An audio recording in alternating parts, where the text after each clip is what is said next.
CM bunk kick of பண்ணது மட்டும் இல்லாமல் என்ன சொல்றாருன்னா, நான் ஒரு WWE திரும்ப வந்தது மட்டும் இல்லாமல் 2 கோல்ஸோட தான் இருந்தேன்றதை சொல்றாரு. ஃபர்ஸ்ட் கோலை பொறுத்த வரைக்கும் நம்ம ரெசல்மேனியாவில் ஹெட்லைன் பண்ணுறது, 2வது கோல் வந்து பார்த்தீங்கன்னா வேர்ல்ட் சாம்பியன்ஷிப்பை வின் பண்ணுறதுன்றதை வந்து பார்த்தீங்கன்னா நம்மளோட 2 கோலாக வந்து சிஎம் பங்க் வந்து பார்த்தீங்கன்னா ரெஃபர் பண்ணுறாரு. அண்ட் ஆல்சோ சிஎம் பங்க் இந்த இடத்துல என்ன சொல்றாருன்னா, ஒன்றை வந்து பார்த்தீங்கன்னா அக்கம்ப்ளிஷ் பண்ணிட்டேன், இன்னொன்று வந்து பார்த்தீங்கன்னா வெயிட்டிங்கில் இருக்குது. அண்ட் ஆல்சோ இந்த இடத்துல நான் குந்தரை மோஸ்ட்டாக வந்து பார்த்தீங்கன்னா கிரிட்டிசைஸ் பண்ண விரும்பல. இந்த இடத்துல குந்தர் வந்து பார்த்தீங்கன்னா ஒரு பெஸ்ட் சாம்பியன் தான். பட் இருந்தாலும் குந்தர் நோட் பண்ணிக்கோ, சமஸ்லாமுக்கு இன்னும் 2 வாரம் தான் இருக்குது. இந்த பெஸ்ட் இந்த வேர்ல்டை வந்து பார்த்தீங்கன்னா ஃபேஸ் பண்ண ரெடியாக இருந்துக்கோ, நான் வந்து சாம்பியனாக இருக்க போகிறேன்றதை நம்மளுடைய சிஎம் பங்க் சொல்கிறாரு. அதுக்கப்புறமா நம்மளுடைய குந்தர் வந்து பார்த்தீங்கன்னா இந்த இடத்துல வராரு. குந்தர் வந்து பார்த்தீங்கன்னா நம்மளுடைய சிஎம் பங்க்கு வந்து அகேன்ஸ்டாக ப்ரோமோ எக்ஸ்சேஞ்ச் பண்ணுறாரு.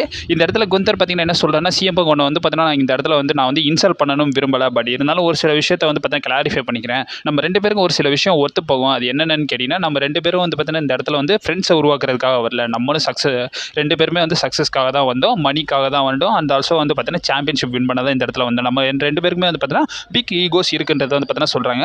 பட் ஒரே ஒரு விஷயம் தான் நம்ம 2 பேருக்கும் ஒரு டிஃப்ரென்ஸ் இருக்குது. அது என்னன்னா, நீ வந்து பார்த்தீங்கன்னா க்ரௌடு மூலியமாக எல்லாத்தையுமே வந்து பார்த்தீங்கன்னா ஏர்ன் பண்ணுவேன். பட் இருந்தாலும் நான் மேட்சஸோட ரிசல்ட்டை வச்சு தான் வந்து பார்த்தீங்கன்னா நான் ஏர்ன் பண்ணுவேன்றதை வந்து குந்தர் சொல்கிறாரு. ஸோ இப்போ வரைக்கும் ஒரே ஒரு வார்னிங்கை மட்டும் உனக்கு கொடுத்துக்கிறேன். அந்த பெல் வந்து பார்த்தீங்கன்னா ரிங் ஆனதுக்கு அப்புறமா வந்து பார்த்தீங்கன்னா நீயே வந்து பார்த்தீங்கன்னா ஸ்டெப்பாகவே ஆயிடுவேன், என் கூட சண்டை போட மறுத்துருவேன்றதை வந்து பார்த்தீங்கன்னா குந்தர் ஒரு வார்னிங்கை வந்து பார்த்தீங்கன்னா சொல்லிட்டு போகிறார்.